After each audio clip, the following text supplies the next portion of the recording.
இம்மண்ணுலகம் மானிடர் சூழ் உலகமாயிருக்க காரணம் பெண்கள். நாம் எல்லோரும் இப்புவியில் ஜனிக்க காரணமாயிருந்தவள் அம்மாவாய், மனைவியாய், மகளாய், கடைசி வரை உடனிருக்கிறாள், மரணம் வரை. எத்தனை இன்னல்கள் வந்தாலும் பெண்கள் தங்களுக்கான பாதையை செவ்வனே வகுத்துக் கொள்கின்றனர். ஒரு காலத்தில் மயானத்தில் நுழையவே அனுமதிக்காத சமூகத்தில் இருந்து கொண்டு அனுதினமும் அங்கேயே வேலை பார்க்கின்றனர் இரண்டு பெண்கள்.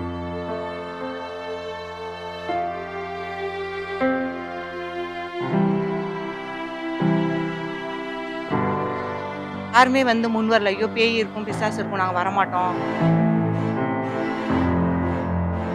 சுடுகாட்லையா? ஐயோ நம்ம சாமிக்கெல்லாம் ஒத்துக்காது, இதெல்லாம் வேணவே வேணாம், பண்ணாத அப்படிங்கிற மாதிரி சொன்னாரு.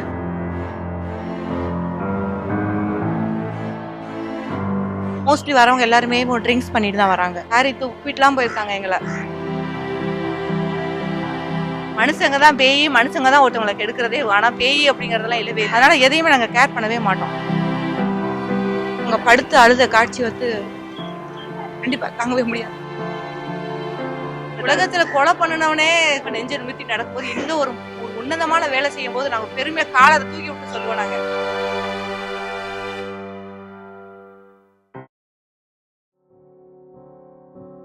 சென்னை அண்ணாநகர் புது ஆவடி சாலை வேலங்காடு எரியூட்டு மயானம் பலரது இறுதி பயணத்தை துவக்கி வைக்க அமைதியாக காத்திருக்கிறது.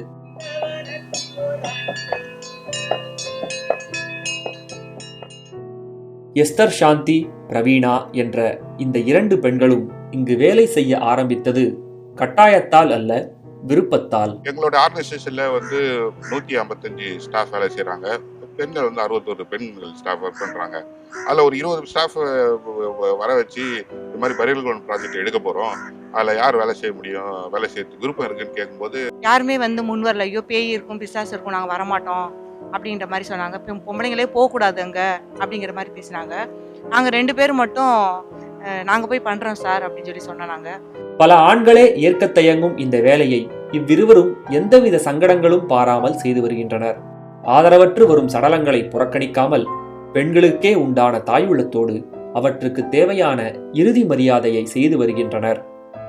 தனியாட்களின் கட்டுப்பாட்டில் இருந்த மயானம் இவர்கள் கண்காணிப்புக்கு வந்ததால் ஆரம்பத்தில் இவர்களிடம் வேலை பார்க்க யாரும் வரவில்லை. அதனால் இங்கு இவர்களது ஆரம்ப நாட்கள் அவ்வளவு இனிதாக அமைந்திருக்கவில்லை. நாங்க உள்ள நுழைஞ்சன்னைக்கே பரீடு பண்றதுக்கு ஒரு பாடி கொண்டு வந்தாங்க. இப்படி நோண்ட மாட்டோம்னு சொல்லிட்டாங்க. எங்களுக்கு பழக்கம் இல்லை, எதுவுமே இல்லை. கண்டிப்பா ஒரு குழி நோண்டி நாங்களே ஒரு பாடியை பரீடு பண்ணோம். நான் தனியா இருக்க மாட்டேன், பயமா தான் இருக்கும். காத்துக்கு சவுண்டு வரும், என்னமோ சவுண்டு வர மாதிரி இருக்கும், ஒரு கொலுசு சத்தம் கேட்குற மாதிரி எல்லாம் இருக்கும். அந்த மாதிரி பயமா தான் இருக்கும். இப்ப அதெல்லாம் இல்லை, நான் தனியா நானே இருப்பேன். மனுஷங்க தான் பேய், மனுஷங்க தான் ஒருத்தவங்களை கெடுக்கிறதே. ஆனா பேய் அப்படிங்கறதெல்லாம் இல்லவே இல்லை. இந்த பெண்கள் இங்கு வேலை செய்வது இவர்களை விட இவர்களை சுற்றி இருப்பவர்கள் சிலரை அதிகமாக பாதித்துள்ளது. எஸ்தர் தனது இந்த வேலை குறித்து ஆரம்பத்தில் தன் கணவரிடம் கூட எதுவும் சொல்லவில்லை. ஆனால் ஒரு நாள் அவரது கணவருக்கே இந்த விஷயம் தெரிய வந்தது. சுடுகாட்லையா? ஐயோ நம்ம சாமிக்கெல்லாம் ஒத்துக்காது, இதெல்லாம் வேணவே வேணாம், பண்ணாத அப்படிங்கிற மாதிரி சொன்னாரு. இல்லை பாருங்களேன் அப்படின்னு சொல்லிட்டு ரொம்ப கன்வின்ஸ் பண்ணி கூப்பிட்டு சமாதானமா உட்கார வச்சேன். நான் உண்மையாவே நீ இவ்வளவு நாள் வேலை செஞ்சதை விட இந்த வேலை ஒரு உன்னதமான வேலையா இருக்கு அப்படிங்கிற மாதிரி சொன்னாரு. ரொம்ப சந்தோஷமா இருந்துச்சு எனக்கு. பரவாயில்ல, நம்ம எத்தனை பேரை நம்ம கன்வின்ஸ் பண்ணி நம்ம வேலை பார்த்தோம் கூட நம்ம ஹஸ்பண்ட் நமக்கு ஒரு சப்போர்ட் பண்ணி இது பண்ணும்போது கண்டிப்பா எனக்கு சந்தோஷமா இருந்துச்சு. 3 பசங்கள்ல 2 பேர் அதை ஏத்துக்கிட்டாங்க. பார்க்கணுன்ட்டு பார்த்தா அம்மா அப்பா வேலை செய்யுது, நல்ல வேலை தானே, அதுவும் ஒரு வேலை தானே அப்படிங்கிற மாதிரி இருந்தாங்க. ஆனா என் 2வது பையன் மட்டும் ஒத்துக்கவே இல்லை. இன்ன வரைய உள்ள வந்த உடனே குளிச்சிட்டிங்களா, அதுக்கப்புறமா சமையல் பண்ணுங்க அப்படிங்கிறான். கூட ஒர்க் பண்ற இன்னொரு ஸ்டாஃப் வீட்டுல போனா அவங்க வைஃப் மஞ்சள் தண்ணி எடுத்து அதை தொலைச்சிட்டு அவரோட ட்ரெஸ் மொத்தத்தையும் உருவிட்டு அப்படியே அவரை உள்ள அனுப்பி அப்புறமா தான் பண்றாங்க. பக்கத்துல இருக்கிறவங்களுக்கு எல்லாத்துக்கும் இதுல வேலை பாக்குறேன் அப்படிங்கிறது ஒரு சிலருக்கு தெரிஞ்சுட்டு கொஞ்சம் ஒதுங்கியே போறாங்க. அதெல்லாம் நம்ம மைண்ட்ல வச்சுட்டோம்னாக்கா கண்டிப்பா இந்த மாதிரி வேலைகளை நம்ம சக்சஸ்ஃபுல்லா எடுத்துட்டு போக முடியாது. அதனால எதையுமே நாங்க கேர் பண்ணவே மாட்டோம். எல்லா வேலையிலும் இருக்கும் தவிர்க்க முடியாத சில தொந்தரவுகளைப் போல இந்த மயானத்திலும் இவர்களது பணிக்கு சில தொந்தரவுகள் வந்துள்ளன. மோஸ்ட்லி வரவங்க எல்லாருமே ட்ரிங்க்ஸ் பண்ணிட்டு தான் வராங்க. யாரு தூக்கிட்டுலாம் போயிருக்காங்க எங்களை. அப்புறமா பொலிட்டிக்கல் லீடர்ஸ் எங்களது தான், எங்க பாடி தான் நீங்க முன்னாடி பண்ணி ஆகணும், நான் இவங்க பிஏவா இருக்கேன், அவங்க இதா இருக்கேன்னு சொல்லிட்டு போனை போட்டு எங்க கிட்ட கொடுக்கறது, அந்த மாதிரி நிறைய டார்ச்சர்ஸ் எல்லாம் நிறைய பண்ணிட்டு தான் இருக்காங்க. ரொம்ப ரூடா, ரொம்ப ஓவரா பிரச்சனைகள் நிறைய ஃபேஸ் பண்ணும்போது நாங்க ஸ்டேஷனுக்கு இன்ஃபார்ம் பண்ணிடுறோம்.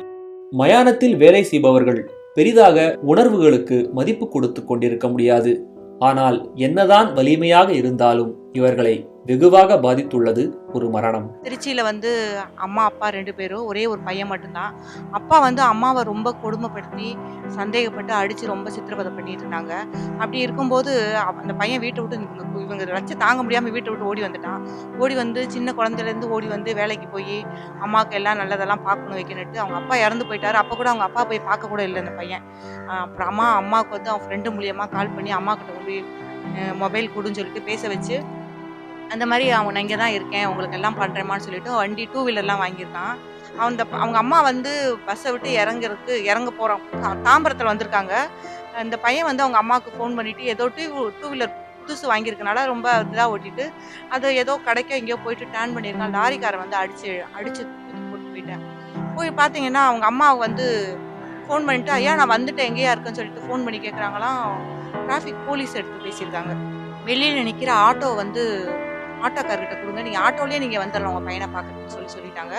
ஸோ அந்த மாதிரி இருக்கும்போது அவங்க ஆட்டோக்காரர்கிட்ட கேட்கும்போது அந்த ஆட்டோக்காரர் வந்து நீங்கள் எதுவும் பேச வேண்டாம், நேரடியாக அந்த வேலங்காடு பரியல் குடும்பத்துக்கு நீங்கள் வந்துருங்க அப்படின்னு சொல்லியிருந்தாங்க. அவர் அந்த லேடி உள்ளே வரும்போதே என்ன என் பையனை பார்க்கணும்னு சொல்லியிருக்கேன், நீங்கள் பாட்டு சுடுகாட்டுக்குள்ளே கூட்டிகிட்டு போகிறீங்கன்னு சொல்லிட்டு அவங்க பாட்டு சிரிச்சிட்டு சந்தோஷமாக தான் வந்துட்டு இருக்காங்க.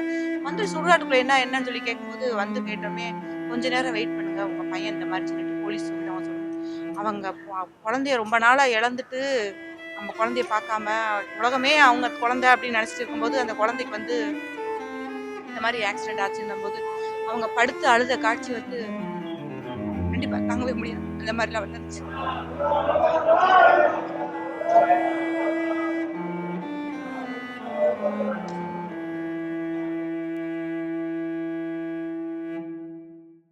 எஸ்தர் மற்றும் பிரவீணாவின் அரிய சேவையை அறிந்த பல பெண்கள் தற்போது தாங்களும் இத்தகைய வேலையை செய்ய தயார் என்று அணுகியுள்ளனர்.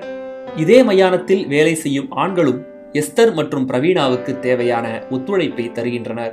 ஒன்னா சேர்ந்து ஒர்க் பண்ணிட்டு இருக்கோம். எந்த பிரச்சனையும் வந்தது இல்லை. நாங்களே எவ்வளோ ஷாப் பெண்கள்னு பார்க்குறத விட வரவங்களுக்கு நல்லபடியாக எல்லாருமே சேர்ந்து ஹெல்ப் பண்ணணும்.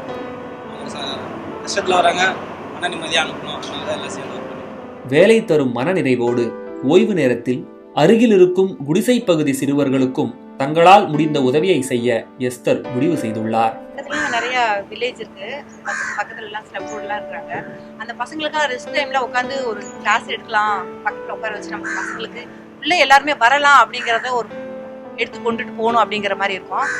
சும்மா இருக்க நேரம் நம்ம படிச்ச படிப்பை மற்ற குழந்தைகளுக்கு சொல்லிக் கொடுக்கலாம் அப்படிங்கிற மாதிரிலாம் தோணுது. பெண்கள் வந்து எல்லா வேலையும் செய்ய முடியும், என்ன ஆண்களுக்கு மட்டுமே சில வேலைகள் செய்ய முடியும்ன்றத மாற்றத்துக்கு இது ஒரு பெரிய எடுத்துக்காட்டார்.